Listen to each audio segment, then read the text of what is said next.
तो hello guys, कैसे हैं आप सभी लोग। इस वीडियो के अंदर हम लोग डिस्कस करने वाले हैं ईजाना वर्सेस माइकी के बीच में जो फाइट होती है उसके बारे में। तो बिना किसी देरी के स्टार्ट करते हैं। अब इन दोनों के बीच में फाइट के बारे में डिस्कस करने से पहले हमें ईजाना के कैरेक्टर डायनेमिक्स और उसके बारे में जान लेना चाहिए कि वो माइकी से आखिरकार चाहता क्या है। ठीक है, वो इतना ज़्यादा माइकी को मारना क्यों चाहता है। तो जैसा कि हमें पता है कि जो ईजाना है वो तेंजुकु का इस टाइम कैप्टन है, और वो 8th जनरेशन का भी कैप्टन रह चुका है ब्लैक ड्रैगन्स का। और थोड़ा हम पास्ट में जाएं तो हमें पता चलता है कि जो ईजाना है वो भाई है, रियल ब्रदर है एम्मा का, जो माइकी की सौतेली बहन है उसका भाई है वो। तो इस हिसाब से जो ईजाना है वो माइकी का भी एक हाफ ब्रदर कह सकते हो आराम से। और वो बचपन में ही जो एम्मा को वो छोड़ के कहीं चला गया था, उसके बाद जब वो छोड़ के चला गया था तब उसको शिनचिरो ढूंढता है, उसको मतलब कहीं से तो ढूंढता है और उसके साथ ही रहने लगता है। शिनचिरो उसको हर एक चीज़ सिखाता है जो सिखाई जा सकती थी, जैसे कि फैशन हो गया, मारदार हो गई, उसको बाइक पे बैठा कर घुमाता था। और उन दोनों के बीच में काफ़ी ज़्यादा बातचीत होती थी लेटर के ज़रिए। ठीक है, उन वो दोनों एक दूसरे को लेटर भेजा करते थे। और जैसा कि हमें पता है जो शिनचिरो है वो फाउंडर है ब्लैक ड्रैगन्स का। तो वो जो ईजाना है वो हमेशा से चाहता था कि जो ईजाना है वो एक दिन ब्लैक ड्रैगन्स को टेक ओवर करे। लेकिन जब ईजाना ने ब्लैक ड्रैगन्स को टेक ओवर किया 8th जनरेशन में, तो जो ब्लैक ड्रैगन्स है वो पहली जैसी नहीं रह गई जैसी वो पहले हुआ करती थी। ठीक है, जो उसका स्टेटस हुआ करता था वो वैसी नहीं रही।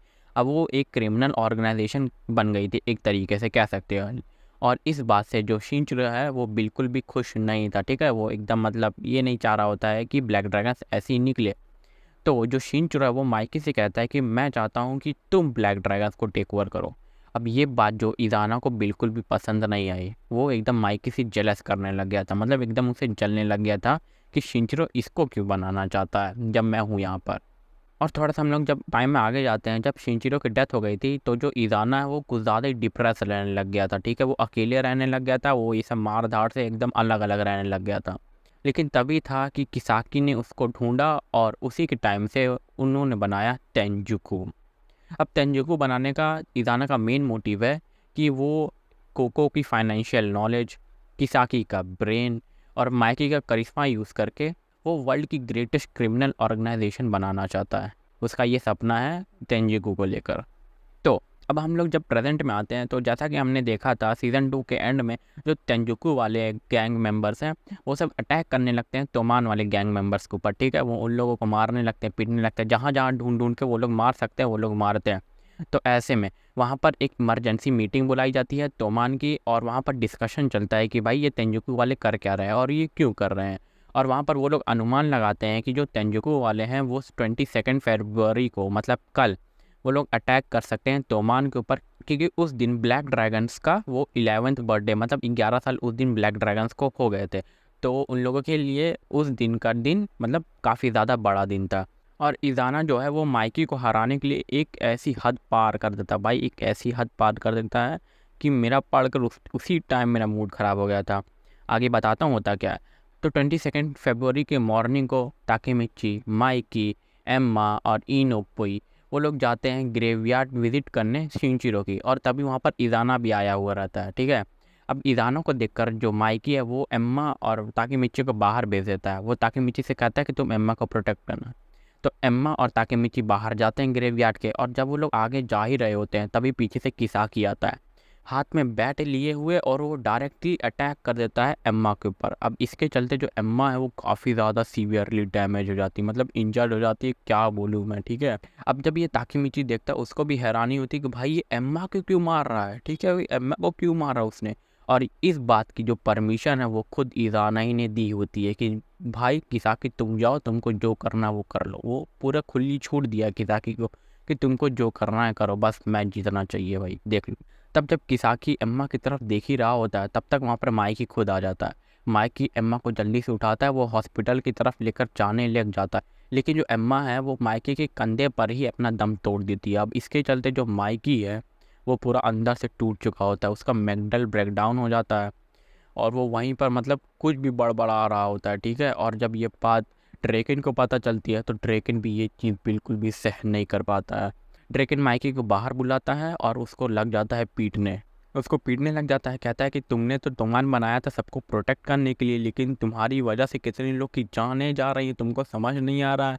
उसको पीटने लग जाता है और इस हालत में ये दोनों लड़ाई में तो बिल्कुल भी नहीं जा सकते हैं। लेकिन जो ताकेमिची है वो ये नहीं चाह रहा होता है कि जो तेंजुकु वाले हैं वो बिना लड़े ही जीत जाए। तो वो जाता है तोमान के गैंग मेंबर्स की तरफ और वो वहाँ पर सारी सिचुएशन बता देता है अपने कैप्टन और वाइस कैप्टन के बारे में कि क्या क्या हुआ है। अब ये सुनकर जो तोमान के गैंग मेंबर्स है वो सोचते हैं कि भाई ये यहाँ पर कैप्टन और वाइस कैप्टन ही नहीं रहेंगे तो तोमान लोग कैसे जीतेंगे, और वो माइकी है भाई, वो आराम से 200 लोग को तो आराम से पिल लेगा, और जब माइकी हमारे साथ नहीं है तो हम लोग जीतेंगे कैसे। तो कुछ लोग जाने के लिए तैयार ही नहीं होते हैं, और जो कुछ लोग जाने के लिए तैयार होते हैं वो भी काफ़ी ज़्यादा कम होते हैं। वो लिटरली सिर्फ 40 होते हैं और वो लोग जाते हैं 400 तेंजुकु लोग से लड़ने भाई। और इसके बाद तो काफ़ी ज़्यादा फाइट वाइट होती है, मैं इसके बारे में अगली कई और वीडियो में डिस्कस करूँगा। हमारा मेन फोकस होगा इज़ाना वर्सेस माइकी। अब जब तोमान सिर्फ 40 बंदे को लेकर गई होती है तो तोमान पहले ही एक डिसएडवांटेज में होती है। तोमान हारने वाली होती है, हारने वाली है क्या, लेकिन हार ही गई होती है कह सकते हैं एक तरीके से। लेकिन वो हार नहीं मान रहा होता है बिल्कुल भी। ताकेमिची वो कह रहा होता है कि मैं जब तक नहीं हार मानूंगा तब तक तुम मुझको मार नहीं देते। हार बिल्कुल भी नहीं मान रहा होता है। वो इतना ज़्यादा पिट चुका होता है, इतना ज़्यादा पिट चुका होता है भाई, उसके आँख में से, कान में से, नाक में से, हर जगह से खून निकल रहा होता है। लेकिन तभी वहाँ पर माइकी आ जाता है। माइकी के आते ही पूरा रुख बदल जाता है, और माइकी के साथ साथ ड्रेकन भी आया होता है। ड्रेकन के साथ साथ थीना भी आई होती है। ठीक है, अब ये देखकर जो ताकेमिची है वो थोड़ा कंफ्यूज कि भाई ये दोनों एक साथ, हीना भी आई है, क्या हुई है। तब हीना ताकेमिची को बताती है कि मैंने उन दोनों को टाइम लीपिंग वाली स्टफ्स बता दी हैं। हाँ, तो मैं बताना चाहता हूँ हीना को ताकेमिची के टाइम लीपिंग के बारे में मालूम चल गया था एक पॉइंट ऑफ टाइम पे। तो ये चीज़ वो माइकी और ड्रेकन को भी बता देती है। अब ड्रेकन और माइकी को एक रे ऑफ होप दिखती है तो वो लोग चले आते हैं इस वॉर में। अब जैसा ही माइकी आता है इस वॉर के अंदर तो जो इज़ाना है वो लिटरली दौड़ते दौड़ते जाता है और वो माइकी को एक ज़ोरदार किक मारता है, क्योंकि इतनी ज़्यादा ज़ोरदार होती है खुद माइकी पीछे की तरफ धक्का, मतलब एक तरीके से पीछे चला जाता है। और इस तरीके से स्टार्ट होती है इज़ाना वर्सेस माइकी। माइकी इज़ाना को एक किक मारता है, लेकिन जो इज़ाना है इसको ब्लॉक कर लेता है। लेकिन माइकी फिर से एक और किक मारता है और इसको भी इज़ाना ब्लॉक कर लेता है। फिर तीसरी किक मारता है माइकी, लेकिन इज़ाना इसको भी ब्लॉक कर लेता है अपने पैर से। और इस बार तो माइकी मतलब डायरेक्टली दौड़ते दौड़ते आता है इज़ाना की तरफ मारने, लेकिन जो इज़ाना है वो उसकी किक को सिर्फ ब्लॉक ही नहीं करता बल्कि उसको उल्टा एक और किक मारता है, जिसके चलते जो माइकी वो काफ़ी ज़्यादा दूर जाके गिरता है। देख रहे हो कितना ज़्यादा स्ट्रांग है इज़ाना है, सिर्फ उसकी किक को ब्लॉक ही नहीं करा बल्कि मार भी रहा है। लेट्स गो भाई, ब्रदर वर्सेस ब्रदर। तो इसके बाद फिर से माइकी आता है दौड़कर उड़ते हुए इज़ाना को मारने की, लेकिन इस बार भी माइकी कुछ नहीं कर पाता है। इज़ाना फिर से उसको एक और किक मार देता है, जिसके चलते जो माइकी वो भी काफ़ी ज़्यादा दूर जाके गिरता है। और माइकी जब खड़ा होता है उसकी तरफ जो इज़ाना वो उसको एक ज़ोरदार पंच भी मारता है। और इस पॉइंट ऑफ टाइम पे जो माइकी है वो अपनी फुल स्ट्रेंथ लगा रहा होता है। ऐसा नहीं है कि वो माइकी मतलब उसको हल्के में या नहीं, इज़ाना को वो अपनी जितनी जान हो सके उस अपनी जान से मार रहा होता है, लेकिन माइकी कुछ भी नहीं कर पा रहा होता है। इज़ाना फिर से उसको एक पंच देता है, जिसके चलते माइकी खूब ज़्यादा डैमेज हो जाता है, मतलब इंजर्ड हो जाता है। वो फिर से काफ़ी ज़्यादा दूर जाके गिरता है। अब जिस पे इज़ाना कहता है कि भाई बस हो गया तुम्हारा, इतना ही था तुम्हारे पास।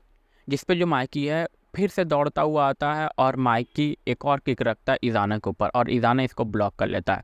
अब देखो इज़ाना जो है माइकी की काफ़ी ज़्यादा किक को ब्लॉक कर चुका है। अब ये माइकी की किक है, याद है ना ताइजू शिबा के साथ क्या हुआ था, एक किक के साथ वो ढेर हो गया था। जो माइकी की किक है वो काफ़ी ज़्यादा पावरफुल होती है और इज़ाना इतनी देर से उसको ब्लॉक करते आ रहा है। तो जिस हाथ से वो ब्लॉक कर रहा होता है या फिर जिस पैर वैर से जिसे ब्लॉक कर रहा होता है वो जो उसकी लिम्स है वो भी डैमेज हो रही होती है धीरे धीरे। और इस पॉइंट ऑफ टाइम तक जो इज़ाना की जो स्पीड है वो धीरे धीरे स्लो हो जाती है। अब जब इज़ाना एक किक मारता है तो जो माइकी है वो उसको ब्लॉक कर लेता है और इज़ाना चिल्लाते हुए कहता है कि तुम अकेले नहीं हो, मैंने तुम्हारी एम्मा को मार दिया, बाजी भी नहीं रहा, और शिनचिरो तो मरा ही था, तुम अकेले नहीं। जिस पे जो माइकी कहता है कि नहीं मैं अकेला नहीं हूँ, तुम्हारे पास भी एक ब्रदर है और मेरे पास भी एक ब्रदर है और वो है हम दोनों। और यहाँ पर जो माइकी है वो एक काफ़ी ज़्यादा अनएक्सपेक्टेड सेंटेंस बोलता है कि मैं तुमको बचाना चाहता हूँ इज़ाना, जिस पे जो इज़ाना चिल्लाते हुए माइकी की तरफ अटैक कर देता है, लेकिन माइकी उसके किक को डॉश करता है और उसके फेस पे एक पावरफुल पंच रख देता है। चलो पंच तो रखा ही रखा था और उसके ऊपर से एक और किक भी मार देता है, जिससे इज़ाना जो रहता है वो ढेर हो जाता है, ज़मीन पे गिर जाता है, लेकिन वो उसी टाइम खड़ा हो जाता है और वो फिर से माइकी की तरफ अटैक करने लग जाता है। लेकिन जो माइकी है उसको डॉश करता है और उसके पेट में एक मुक्का दे मारता है। और जैसा ही इज़ाना को लगता है कि वो लोग हार गए, ठीक है, टेंजोकू हार गए, वो भी हार गया, वो ख़त्म सब कुछ, वो किसाकी की तरफ जाता है, किसाकी के हाथ से उसकी गन लेता है और माही की तरफ तान देता है। वो कहता है कि अगर मैं ये वाली वॉर हार गया तो मेरे पास कुछ भी नहीं बचेगा। जिसपे माइकी चिल्लाते हुए कहता है कि इज़ाना, तुमको अगर मुझको मारना है तो मार दो, ट्रिगर दबा दो, तुमको गोली चला दो अगर मारना है तो मुझको। जिसपे जो इज़ाना है वो थोड़ा सा हिचकिचा रहा होता है और वो ट्रिगर दबाने ही वाला होता है, लेकिन तभी वहाँ पर ककुचो आ जाता है और वो उसके हाथ से बंदूक फेंकवा देता है। ठीक है, अब जो इज़ाना वो पूछता है ककुचो से कि भाई तुमने ये क्या किया अभी अभी, और वो जितने भी मतलब बिग फोर रहते हैं तेंजुकू के, उन सभी को ऑर्डर देता है ककुचो को मारने का। लेकिन जो ककुचो है वो चिल्लाते हुए कहता है कि देखो इज़ाना, तेंजुकू हार चुकी है, अब हम लोग हार चुके हैं, अब हमें हार मान लेनी चाहिए। लेकिन तभी पीछे से किसाकी रहता है, अपनी गन निकालता है और वो अटैक कर देता है भाई ककुचो के ऊपर। वो उसको एक गोली मारता है पीछे पीछे से कंधे पर। और वो किसाकी कहता है कि बार बार बार बार बार बार, पहले ताकेमिची प्लान ख़राब करता था, अब तुम मेरा प्लान ख़राब करोगे, ऐसे कैसे चलेगा। और वो उसको एक और बार मारने ही वाला होता है, लेकिन तभी उसके बीच में इज़ाना आ जाता है और उसके सीने पर 3 गोली चलती है। किसाकी इज़ाना को गलती से 3 गोली सीने पे मार देता है। अब आप ये लोग सोच रहे होंगे कि इज़ाना ककुचो को क्यों बचाने आ गया, ककुचो इज़ाना का क्या लगता है। तो मैं बता दूं, जो इज़ाना और ककुचो का एक हिस्ट्री रह चुकी है, जहाँ पर जो ककुचो है और जो इज़ाना है वो दोनों ही ऑर्फन थे, ठीक है, अनाथ थे, और वो दोनों एक साथ ही बड़े हुए हैं। और जो ककुचो है वो इज़ाना का काफ़ी ज़्यादा अच्छा दोस्त है बचपन से ही।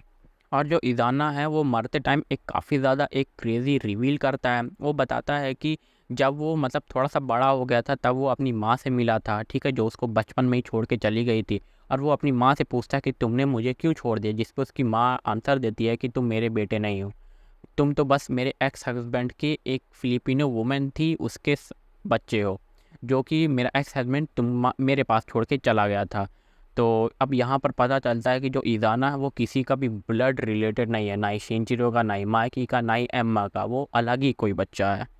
अब ऐसे जो इज़ाना है वो धीरे धीरे अपना दम तोड़ देता है और उसके बगल में जो ककुचो है वो भी अपनी धीरे धीरे कॉन्शियसनेस खोने लगता है। ककुचो मरता नहीं, वो बाद में हॉस्पिटल जाकर ठीक हो जाता है, लेकिन जो इज़ाना है वो यहाँ पर मर जाता है और इस तरह जो माइकी वर्सेस इज़ाना है वो ख़त्म हो जाता है।